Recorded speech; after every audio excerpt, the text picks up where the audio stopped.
ever said yes to something and immediately you regretted it?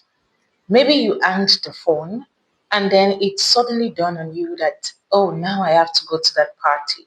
Now I have to do that project. Now I have to go to that meeting. Welcome back to week 3. For those of you just finding me, my name is Yimika Yobitoye and I am a Kingdom Leadership Coach. We have taken up the marks in week 1 and we have rooted our identity in week 2. So now we have to protect what we have found. So let's talk today about what I call the holy boundary. Now, I want to be very clear. When I say boundaries, I'm not talking about setting up walls because walls actually keep people out because you're afraid, insecurities. But boundaries are like gates. They let the right things in and keep the wrong things out.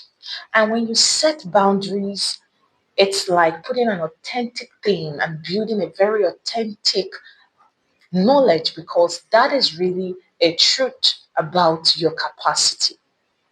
So, we often think that as Christian women, as helpers, as nurturers, we have to say yes to everything. We think that when we say no, we are being unspiritual. Let me show you from Jesus' example. Now, Jesus said no almost all the time. In Mark chapter 1, Jesus healed people all evening. The next morning, while it was still dark, he got off and went to pray. The disciples found him and said, "Everyone is looking for you. More people need healing. Where have you been?" Right? Jesus, don't you know that we need you? But what did Jesus say? Jesus said, "Let us go somewhere else." He said no to even what seems good.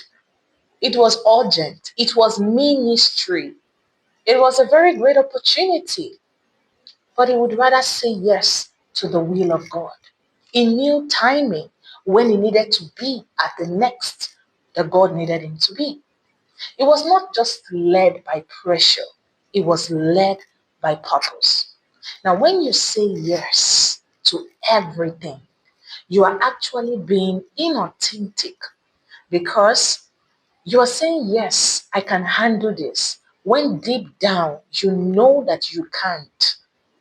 So, what then happens? You become resentful. You start to snap at everyone. You cut corners at work just because you gave a yes that has now become like a poison, not just to yourself, but now to others. So, how do we know what to say yes to? How do we know the feelers, right? We need filters. Before you say yes to the next request, I want you to run it through these 3 kingdom filters that I'm about to share with you. Number 1, the assignment filter. So ask yourself, is this my assignment? Did God give me this to do?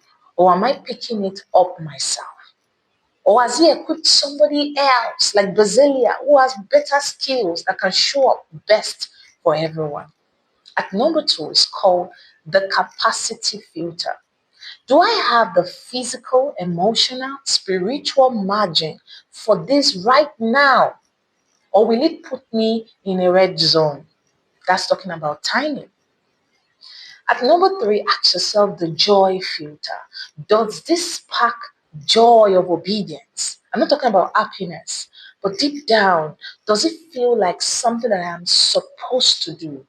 Or does it feel like a weight? Now, if it doesn't pass these filters, it's a no. You don't have to give a 10-page explanation.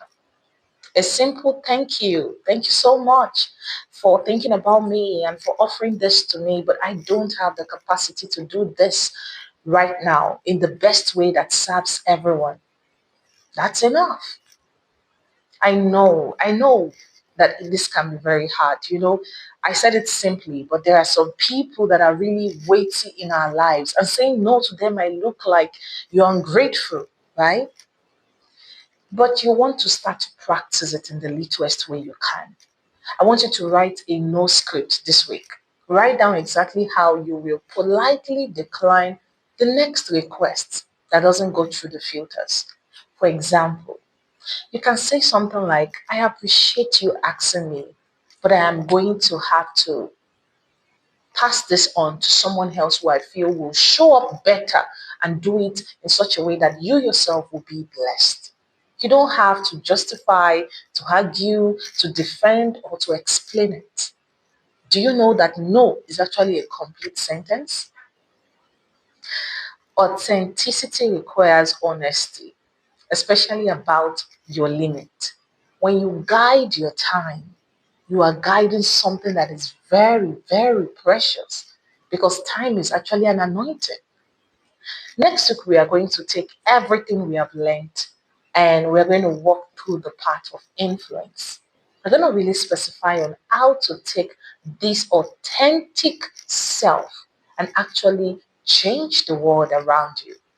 I have something special for you. It's called the Authentic Leader Guide. You see the description link to my website where you will put in your email and you'll be able to download it. There's a section specifically for this week. It's called the Boundary Builder. It's going to help you to map out your current commitment and see where you have actually been overextending yourself so that you give grace to yourself and also to others. See you next week. Thank you for watching. Don't forget to like, comment, share, and subscribe. Keep growing in grace.